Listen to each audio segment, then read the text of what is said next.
Hi, everybody, and welcome to another episode of the Papers Podcast. It is time for another Methods Consult, where I try to lay bare the methods in our research madness. Now, when I sit down to record one of these consults, I often have the same dilemma. What am I going to talk about? Like, sincerely, I spend a lot of time worrying about what might be useful for our community. What am I sufficiently knowledgeable about in order to speak up to you about this without having to prepare for like weeks in advance, maybe just a few days in advance? So when I pick a topic, there's a lot of things I take into consideration. But what I usually do is I go into my collection of emails from all of you, our listeners, where I keep a list of the topics you request that I cover over these Methods Consult. Just so you know, I also keep a list of things that my co-hosts ask me about on the regular. The topic I picked today is one that has frequently shown up in the emails. And so today, we're going to talk about literature reviews, but we're going to talk specifically about answering a question. And that question is, Dear Lara, how do I know which type of literature review I should be doing? So that's one of the questions I get a lot. And I understand why. There are all kinds of different types of literature reviews that we use in health professions education. It is not uncommon to open the pages of a journal and see scoping, systematic reviews, realist or narrative reviews. We're increasingly seeing state-of-the-art reviews and meta-ethnographic literature reviews. And that's just a few of them. There's so many more. And the question's a really good one. How do you know which one to pick? You know, and I get these great emails from so many of you that give me a short synopsis of the phenomenon you're interested. Then you say, so given that, what kind of research should I do?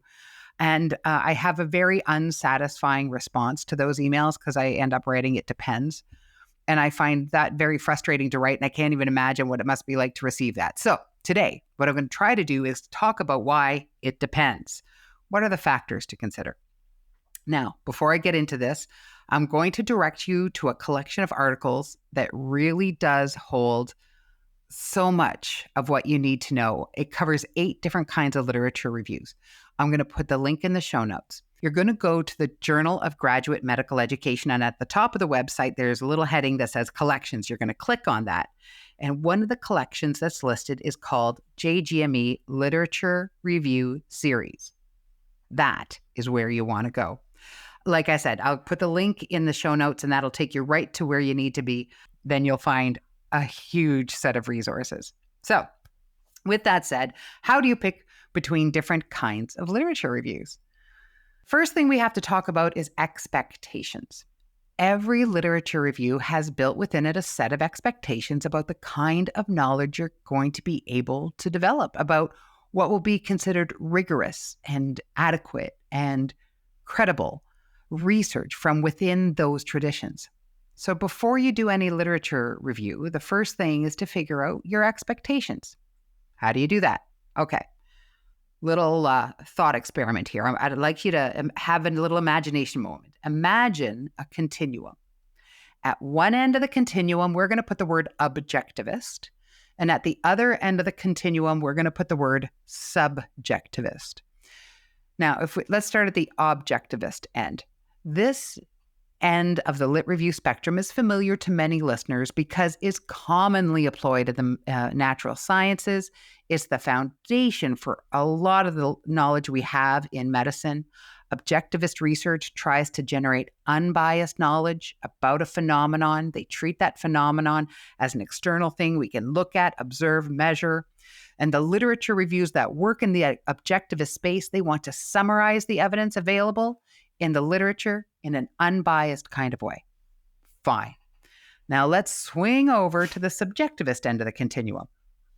In the subjectivist space, we try to understand the meaning people make about a phenomenon. So literature reviews at that end of the continuum summarize available evidence to offer an interpretation of the literature from a particular perspective. The review generates insights that are intimately connected with the subjective perspective of the researcher carrying out the synthesis. So, from the objectivist orientation, literature reviews are looking to objectively summarize synthesized data in the literature. At the other end, the subjectivist end, Literature reviews are offering an interpretation of the literature based on their expertise and insights and perspectives of the people doing the research. Fine. So when someone asks what kind of literature review I should do, when I say it depends, part of what it depends on is how you're going to approach the work of the review. Do you want to create an objective summary and synthesis of what's in the literature? Or are you going to offer an interpretation of what's in the literature? Once you have a sense of which pole you're working at, which end, now you have started narrowing down your choices.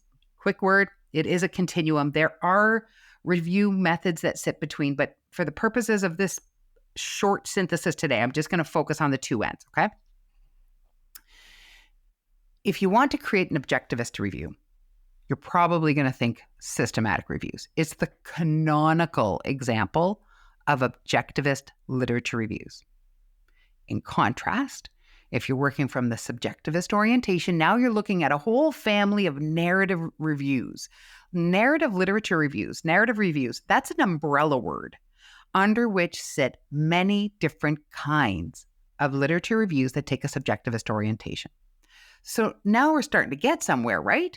If you're thinking about an objective literature review, your canonical example is a systematic review. Systematic review, let's start there, asks a really narrow question of the literature available on a topic, right? When you do a systematic review, you're kind of treating the literature that's available like a database where a lot of data is collected. You ask a narrow question and you judge the quality of the studies and you decide which ones have data that are worthy of inclusion. You use explicit and pre-specified methods to identify and select and assess and summarize all the findings in all these separate studies. You bring them all together to synthesize and summarize to answer your very narrow, specific question. Perfect. Ask a narrow question, get a specific answer. Gorge. But when you swing over to the subjectivist side of the house, you're going to find that you're doing literature reviews in a really different way. The review types that sit under that umbrella of narrative reviews, they want to summarize, interpret, and critique the literature. The researcher offers that interpretation from their unique, specific, subjective position. So under the narrative umbrella, sincerely, there's a lot of different literature review types that sit under there. Let's cover a few of them. I can't do all of them, but I'll cover a few. So, for instance, one of those would be scoping reviews. That is a type of narrative review. Why? Because scoping reviews offer a synthesis about the literature, about a phenomenon by creating a map, right? We're going to map the literature. We're going to map what's known. Now, here's the interesting thing about maps. A map highlights some things, but fails to highlight others. So, for instance, if you're about to take a trip, you might look at a map of the major roads and freeways that will help you get from point A to point B. Alternatively, if you're going to be all athletic and hike that distance, then you might be interested in a map that demonstrates elevations. So you know when you're going to be going uphill and when you're going to be going downhill. Or if you're like me, you'll be looking for a list of hotels where you can stay in comfort along that trip and chart a path via the nicest, dog-friendliest hotels.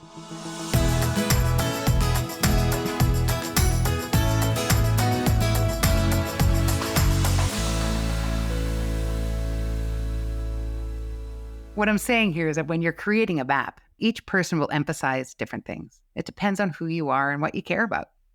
Similarly, when you're making a scoping review, the map you create reflects what you care about. Do you care about where the researchers are geographically situated? Do you care about if they use quant or qual data? Do you care about the nature of the theories they use to help inform their studies?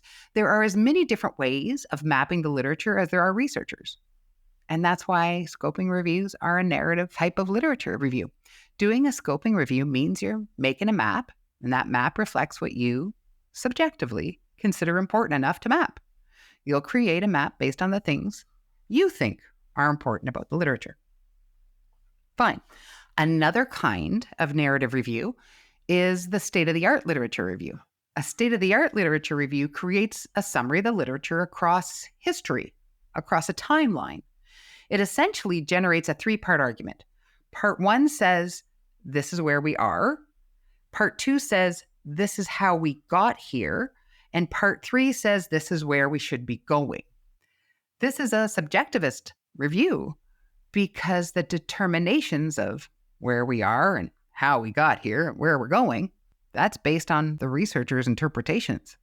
The researcher looks at the literature across the timeline and identifies along that history turning points or salient moments of big events or important papers that changed our way of thinking and acting about a phenomenon. It's subjectivist because if you look at the literature, you might see 3 turning points that are significant. In contrast, when I look at the literature, I might identify 3 completely different points that are turning points in literature. Why? Because we use our expertise and our insights to make decisions and interpret the literature to identify sentinel moments. You might see the literature in one way, and I'll see it in a different way. Neither is better or worse. They're just different perspectives available on the literature. So a state-of-the-art literature review looks at the literature across a timeline, makes statements about where we are now, how we got here, and where we're going, based on the perspectives of the researchers carrying out the synthesis. The last type of narrative review that I'll spend a minute on that sits at the narrative umbrella is the critical review. And I kind of think the critical review is really cool and super interesting. It's a form of literature review that critiques literature about a phenomenon by drawing on knowledge and insights or theories from other places, often other fields. So the critical review essentially says, if I use this piece of evidence from over here or this theory from over there, and I use it like a lens, like a pair of glasses, to look through that lens at the literature on this phenomenon. If I look at it through that lens, I see the literature differently than we do right now. So a critical review is a way of saying the theory or the piece of evidence that we have, it offers us a perspective that can help us see the phenomenon in new and important and generative ways. And that'll help us move the field forward in ways we hadn't perhaps been thinking about before. A critical review is exciting because it's a bit of a promise, right? It says, I promise you that if you just take the minute and look at the literature on phenomenon X from this other orientation, from this perspective over here, I promise you, you're going to see things that matter. And we're going to see things that to date we haven't been thinking about. And I think that's really exciting because often in science, it's really hard to see something in new ways, in new light. And a critical review offers us that change of perspective. That's exciting, right? A critical review is like an argument that says, I appreciate everything we've done. It's good. I'm grateful. But if we look at it from this angle, maybe we can see something new that can help us move forward in ways we hadn't anticipated, in ways that might be really important, really useful for the future of our field. Love that. So the point of this podcast was to answer the question, what kind of literature review should I do? And I hope I've started to help you understand how to answer that question, because you first need to ask yourself about your expectations. You need to ask yourself, am I working from an objectivist orientation or a subjectivist orientation? Then, depending on where you're working from, you can start to narrow down your choices. There's an article in that JGME series that I mentioned this with a little hesitation because I really try very hard not to promote papers that I first authored. But in that JGME series is a manuscript I first authored called Understanding the Differences That Differentiate, a Model for Deciding Which Literature Review to Conduct. And I was so lucky to work with 2 extremely talented scholars, Robin Parker and Anna McLeod, who are both out in Halifax at Dalhousie. We wrote this paper in response to that question, which literature review type should I choose? And that's why I reference it for you, because that manuscript has a figure, it has a picture that illustrates where different literature review types sit along that continuum between objectivist to subjectivist. I also really want to encourage you, dear listener, to look at the JGME articles that are in that literature review series. That series is so useful because it has 2 papers for each of 8 different kinds of literature reviews. So the series covers systematic, realist, narrative, scoping, state-of-the-art, meta-ethnographic, critical, and theoretical integrated reviews. And for each of those different types, the series offers 2 papers that walk you through how to think about the review and how to do it. Take the 2 minutes, find that JGME collection, pin it on your electronic dashboard. It will be useful in the years to come, I promise. It also has all the citations for everything you need to do the work. A great series by some really wonderful authors. Now, before I sign off, just a few final thoughts. I really do hope this helps you, dear listener, as you try to figure out what kind of lit review to conduct. I find literature reviews really humbling. No matter how long I've worked in this field, every time I do a literature review, I walk away feeling like there's so much to know. And all I've done is create a tentative and small scope understanding of a phenomenon. And it's a tentative small scope understanding of a really complex topic of which there's like so much to know.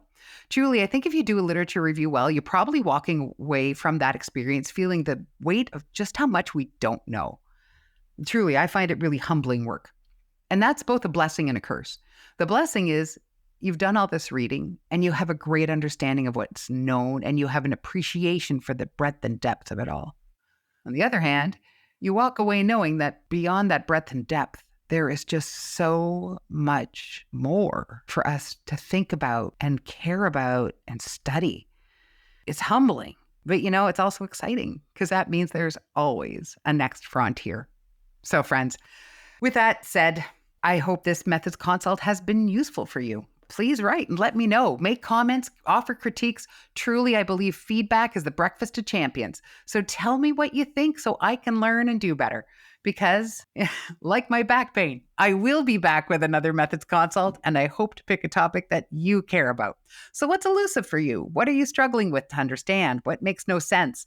What are you curious about? Write to us. You can reach us at thepaperspodcast@gmail.com or look for us on the web at paperspodcast.ki.se.